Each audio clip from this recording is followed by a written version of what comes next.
Stop scrolling. You need to hear this. Trump could use something called the Red Mirage to try to sabotage the election just like he did in 2020.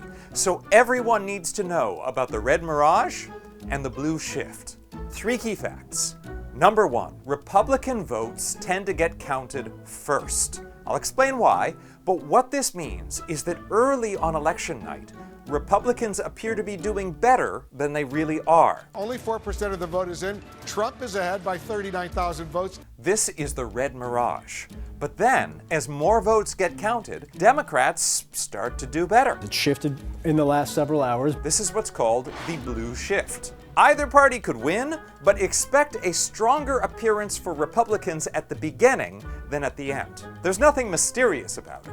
Votes are counted and then reported locally. Republicans tend to live in more sparsely populated areas, while Democrats tend to live in more densely populated ones. If there are fewer than 3,500 people living in red-leaning Tyrrell County, North Carolina, and over 1 million in blue-leaning Wake County, which do you think is going to finish counting votes first? It's a no-brainer that counties with a larger number of voters will have a larger number of votes that will take longer to count and end up getting tallied later in the evening and potentially into the coming days. On election night in 2020, the small, deep red counties in Georgia, Pennsylvania, Wisconsin, Michigan, and Nevada got done counting first, making it look like Trump was winning. But when the rest of the votes got counted, it turned around. Trump tried to make this sound suspicious and even dirty. This election was over, and then they did dumps.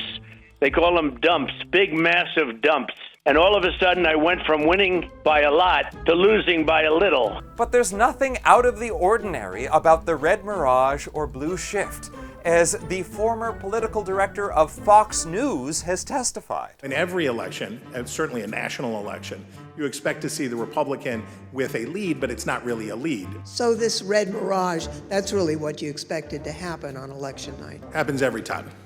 And this phenomenon has been compounded by Republican-controlled legislatures seemingly strategically reducing polling places in communities they perceive as more likely to vote Democratic.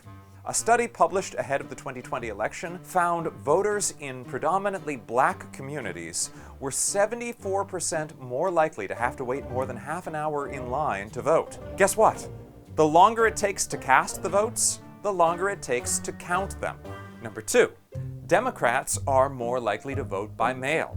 In Pennsylvania this year, there have been more than twice as many mail-in ballot requests from registered Democrats as Republicans. Mail-in ballots already take longer to count, but in many states, Republicans have imposed rules to make it take even longer. Pennsylvania and Wisconsin are among the states where no matter how early the mail-in ballots are received, they can't even be processed until Election Day itself. In Pennsylvania, 1.7 million people have requested mail-in ballots this year.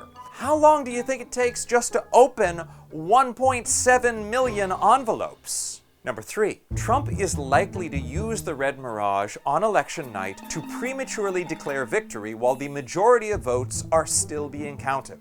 That is exactly what he did in 2020. Frankly, we did win this election.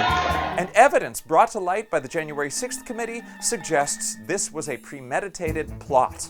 We also interviewed Brad Parscale, President Trump's former campaign manager.